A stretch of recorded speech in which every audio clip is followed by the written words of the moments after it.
नाजरीन, drama serial मोहरा बहुत ही अच्छा बन चुका है क्योंकि अलीज़े अब खेल को अपने हाथ में ले चुकी थी। पहले इसने ऑफिस की सियासत पर काबू पाया और फिर कंपनी के फैसलों पर, लेकिन अब इसने एक नया वार किया। इस बार वो अकेली नहीं थी बल्कि हफीज साहिब की बेगम भी उसके साथ थी। दोनों ने मिलकर सिकंदर के खिलाफ ऐसे सबूत इकट्ठे किए जो सबको हिलाकर रख देने वाले थे। कुछ ही दिनों में राज खिल गया कि हफीज की मौत के पीछे दरअसल सिकंदर का हाथ था। ये सुनकर अलीज़े के कदम और मजबूत हो गए। इसने तहैया कर लिया कि अब सिकंदर को हर हाल में जमीन पर गिरा कर रहेगी। ऑफिस में हालात बदलने लगे। सिकंदर का मजाक सबके सामने उड़ने लगा। जितना वो खुद को होशियार समझता इतना ही अलीज़े के जाल में फंसता चला गया। घर जाकर जब इसने अपनी मां आरमैन से बात की तो उन्होंने जलती पर तेल डाल दिया। कहने लगे, मैं पहले ही कहती थी कि अलीज़े एक घटिया खानदान से ताल्लुक रखती है। जिस दिन इसकी मंगी टूटी थी इसी दिन इसका असल चेहरा सामने आ गया था। ये बातें सुनकर सिकंदर के होश उड़ गए। इसका सबसे बड़ा डर ये था कि अगर अलीज़े ने ये राज सबके सामने खोल दिया तो इसकी इज्जत खाक में मिल जाएगी। और वैसे भी नशे की हालत में वो खुद अलीज़े के सामने अपने गुनाह मान चुका था। अब वो टूट चुका था।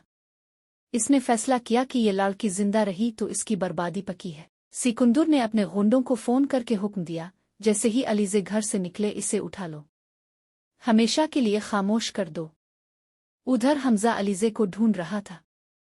जब इसे पता चला कि अलीज़े दफ्तर नहीं पहुंची तो घबरा गया। घर फोन किया लेकिन वहां भी कोई खबर नहीं थी। आखिर ड्राइवर ने रोते हुए बताया कि बेगम साहिबा को गुंडे उठाकर ले गए हैं। मुझे भी मारा और गाड़ी तबाह कर दी। ये सुनते ही हमजा का खून खौल उठा। इसने पुलिस को इत्तला दी और खुद निकल पड़ा। अलीज़े ने अपनी होशियारी दिखाते हुए गुंडों के हाथ से फोन छीनकर अपनी लोकेशन भेज दी। हमजा बरवक्त वहां पहुंचा। इसने एक एक करके सब गुंडों की जिमकर धुलाई की। आखिर में एक को पकड़कर धाड़ा, सच बता ये सब किसके कहने पर हुआ? गुंडा कांपते हुए बोला, सिकंदर साहिब के हुक्म पर। अलीज़े को आज़ाद कराया गया लेकिन वो शदीद जख्मी हो चुकी थी। फौरन अस्पताल ले जाया गया।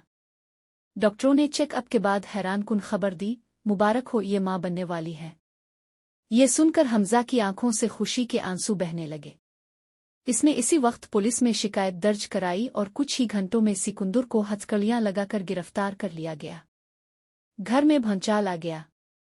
इसकी बीवी अरीशा ने इसका साथ छोड़ दिया और हमेशा के लिए चली गई। आरमैन बेगम, जो अब तक अलीज़े से नफरत करती थीं, पहली बार आकर बोले, अलीज़े आज मान गई कि तुम सच्ची थी। मेरी आंखों पर पर्दा पड़ा था। अलीज़े ने सबके सामने वो सच बताया जिसने सबको हिला दिया।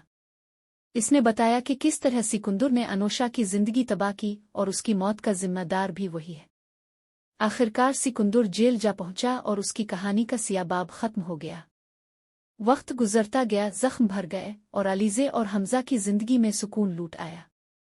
चंद ही महीनों बाद उनके घर में नंदी सी जान की कुलकारियां गूंज उठी। यूं अलीज़े ने अपनी बहन अनोशा का बदला लेकर और सिकंदर को बर्बाद करके अपनी जिंदगी का सबसे बड़ा मिशन मुकम्मल कर लिया। आप लोगों को ये वीडियो अच्छी लगी है तो इस वीडियो को लाइक करें और इस चैनल को सब्सक्राइब करना ना भूलें। शुक्रिया।